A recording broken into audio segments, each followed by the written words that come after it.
Allahu Akbar walillahil hamd. Alhamdulillah, alhamdulillahi rabbil alamin, wal aqibatu lil muttaqin, wala udwana illa 'alal zalimin. Wassalatu wassalamu ala asyrafil anbiya'i wal mursalin, sayyidina wa maulana Muhammadin wa ala alihi wa ashabihi at-tayyibin at-tahirin wa ala kulli man sara ala darbihim wa qtafa atharahum ila yaumiddin. Asyhadu an la ilaha illallah wahdahu la syarika lah wa asyhadu anna Muhammadan abduhu wa rasuluhu alladzi la nabiyya wa la rasula ba'dah. Fa ya ayyuhal hadirun, usikum wa nafsi bittaqwallah. Laqad fazal muttaqun kama qala ta'ala fi kitabihil karim. Ba'da a'udzu billahi minasyaitonir rajim. Ya ayyuhalladzina amanu taqullaha haqqa tuqatih wa la tamutunna illa wa antum muslimun. Amma ba'd, fa inna asdaqal hadithi kitabullah wa khairal hadi hadi Muhammadin sallallahu alaihi wasallam. Allahu akbar, Allahu akbar, Allahu akbar walillahil hamd.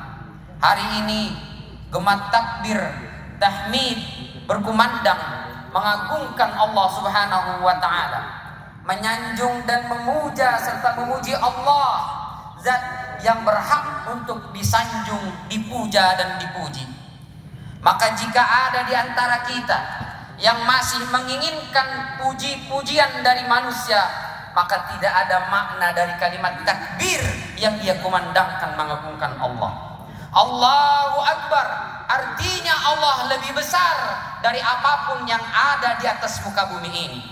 Sesungguhnya jabatan, harta, pangkat dan kedudukan yang Allah berikan kepada kita tidak boleh menyamai apalagi melebihi kemahabesaran Allah Subhanahu wa ta'ala.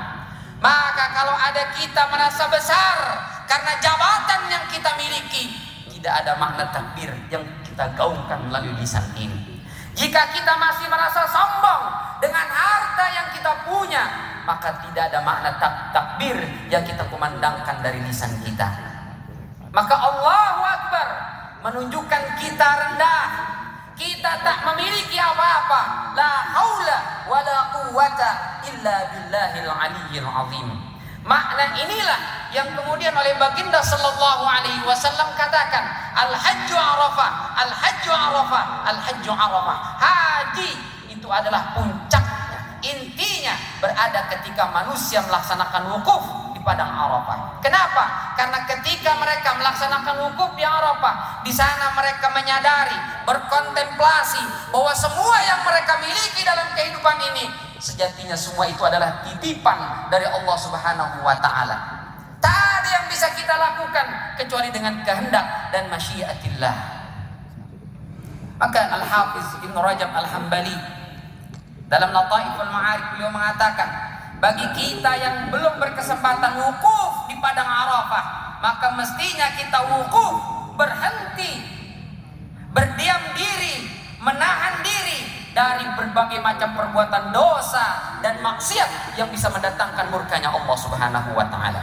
Kalau kita belum berkesempatan mabit di Muzdalifah, mabit di Mina, maka mestinya kita mabit di tempat kita berada, yaitu menghabiskan malam-malam kita dalam rangka menunaikan ketaatan kita kepada Allah Subhanahu wa ta'ala. Kalau kita belum melakukan haji di Mina, maka mestinya kita melakukan penyembelihan terhadap hewan-hewan yang Allah berikan rezeki kepada kita, sekaligus kita menyembelih ambisi dan syahwat duniawi yang berlebihan dalam kehidupan kita. Jika kita belum bisa mendatangi Baitullah Ka'bah al-Musyarrafah karena jarak yang jauh, maka sesungguhnya Allah sang pemilik Baitullah itu sangat dekat kepada kita, melebihi aqrabu ilaihi min hablil warid, lebih dekat daripada urat nadi. Maka dekati Allah kalau kita belum bisa mendekat ke Baitullah.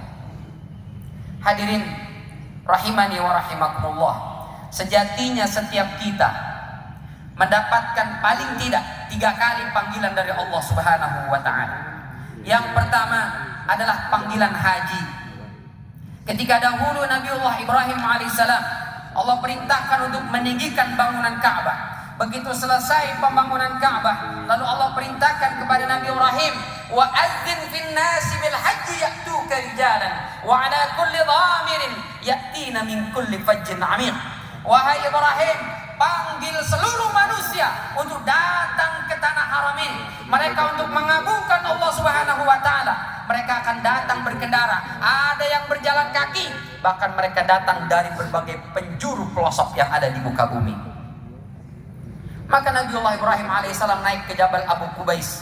Setelah itu beliau menatap ke bawah, di mana manusia yang tinggal di sekitar Ka'bah itu adalah suku Jurhum yang jumlahnya tidak sampai 100 orang. Lalu beliau bertanya, ya Rabb, wahai Allah, bagaimana aku panggil seluruh manusia sementara yang tinggal hanya sekitar 100 orang? Bagaimana suaraku akan sampai ke seluruh telinga anak manusia ini ya Allah, sehingga mereka mau datang memenuhi panggilanmu?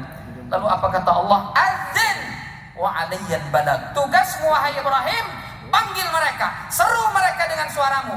Nanti suaramu itu yang akan aku sampaikan ke setiap telinga anak manusia.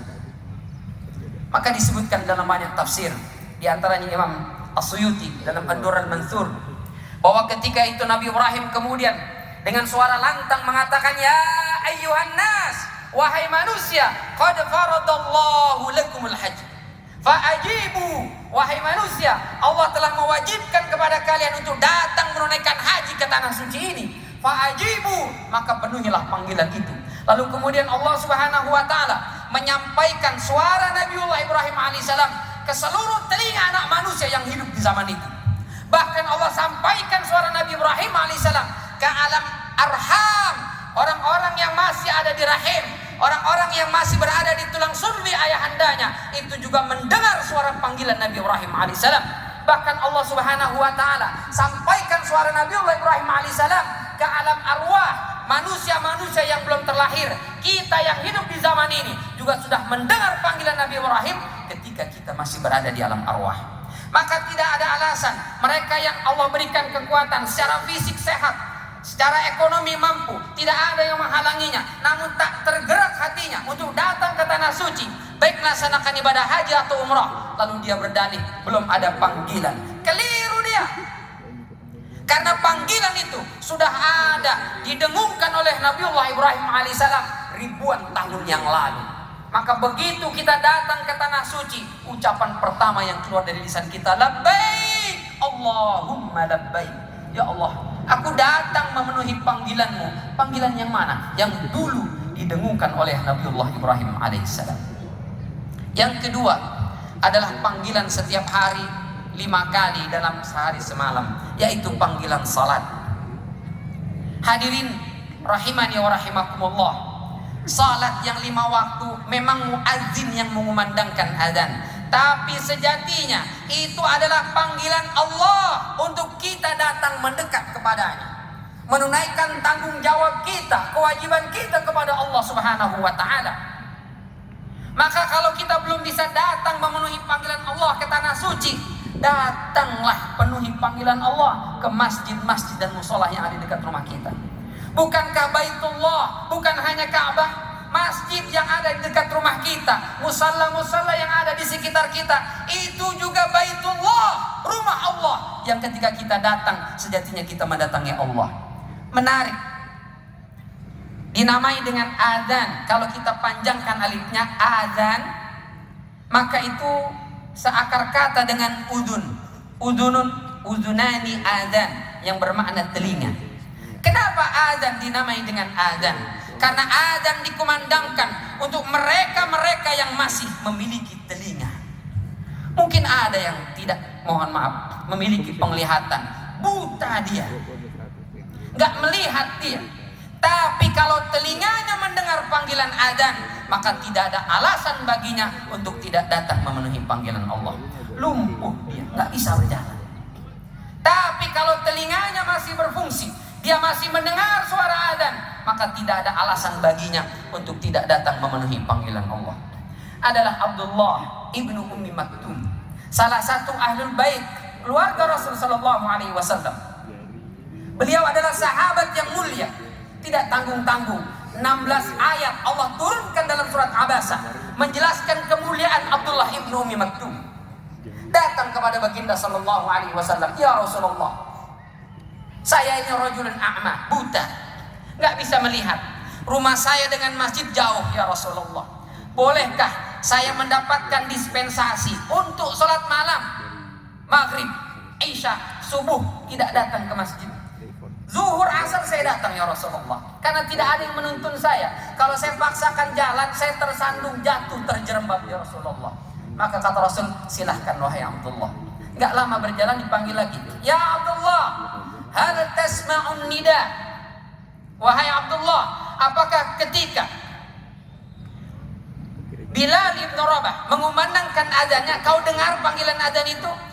"Dengar ya Rasulullah." "Kalau kau masih dengar panggilan Bilal ketika dia mengumandangkan azan, fa'ajib, maka tidak ada alasan untukmu tidak datang memenuhi panggilan Allah." Subhanallah, Abdullah ibnu Ummi Maktum, sahabat Ahlul Bait, dijelaskan kemuliaannya oleh Allah 16 ayat dalam Al-Quran, tetapi tidak ada dispensasi untuk meninggalkan panggilan Allah. Sementara kita Ahlul Bait bukan, sahabat pun bukan, tidak ada satu ayat pun yang Allah turunkan menjelaskan kemuliaan kita. Lantas apa yang membuat kita berat kaki ini untuk datang memenuhi panggilan Allah?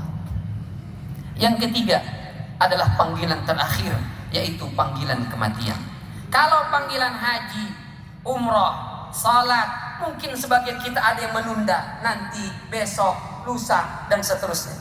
Tapi kalau sudah datang panggilan terakhir, fa idza jaa ajaluhum la yastakhiruna sa'atan wa la yastaqdimun. Kalau sudah datang waktunya, tak peduli siapa Anda, tinggi derajat Anda, rendahkah Anda, orang muliakah, orang biasakah, orang kayakah, orang miskinkah, laki-lakikah, perempuankah, kalau sudah datang ajalnya, la yastakhiruna sa'atan wa la yastaqdimun. Gak bisa kita menunda walau 1 menit. Tak bisa. Kalau sudah datang waktunya mati, mati kita. Maka sebelum datang panggilan kematian itu, persiapkan diri kita. Bagaimana Allah jelaskan orang-orang yang durhaka, mereka yang tak mau memenuhi panggilan Allah. Walau tara idh yatawaffa alladhina kafaru al-malaikatu yadribuna wujuhahum wa adbarahum wa dhuqu adzabal hadid. Sekiranya kalian melihat bagaimana ketika malakul maut menjemput ajal orang-orang yang durhaka, orang-orang yang kafir, orang-orang yang tidak mau memenuhi panggilan Allah. Kata Imam Qurtubi, diperlihatkan nasib dia besok di hari kiamat. Dia disiksa, dipanggang, dibakar di api neraka. Maka ruh itu menahan diri tidak mau keluar dari jasad. Maka dalam surat Al-An'am Allah katakan, "Wal malaikatu basitu aydihim akhriju anfusakum." Malaikat mengatakan, "Keluar, keluar, keluar kau wahai ruh dari jasad ini." Kata Syekh Abdurrahman As-Sa'di, ketika ruh itu tidak mau keluar dari jasad, maka dipukul, yadribuna wujuhahum wa adbarahum, wajah dan punggungnya hancur berkeping-keping ruh di dalam jasad. Sakitnya begitu dahsyat luar biasa. Kalau ada orang dipukul, kena lambungnya, kena empedunya pecah di dalam, kena tulang rusuknya patah di dalam, itu sakitnya begitu dahsyat luar biasa. Bagaimana ini ruh yang menempel di jasad kita itu terpecah hancur di dalam jasad, maka sakitnya begitu luar biasa. Wajaat sakaratul maut bil haq, maka betul sakaratul maut, sakitnya kematian itu akan datang dengan sebenar-benarnya. Maka persiapkan diri kita agar begitu Allah kirimkan malakul maut, kita dijemput dalam kondisi husnul khatimah, sehingga mudah-mudahan Allah ringankan kita semua ketika menghadapi sakaratul maut. Fa ya ayyuhal hadirun, innallaha amarukum bi amrin bada fihi bi nafsihi wa sanna bi malaikatihi haitsu qala innallaha wa malaikatahu yusalluna 'alan nabi ya ayyuhalladzina amanu sallu 'alaihi wa sallimu taslima. Allahumma salli 'ala Muhammad wa 'ala ali Muhammad kama shallaita 'ala Ibrahim wa 'ala ali Ibrahim fil 'alamin innaka Hamidum Majid.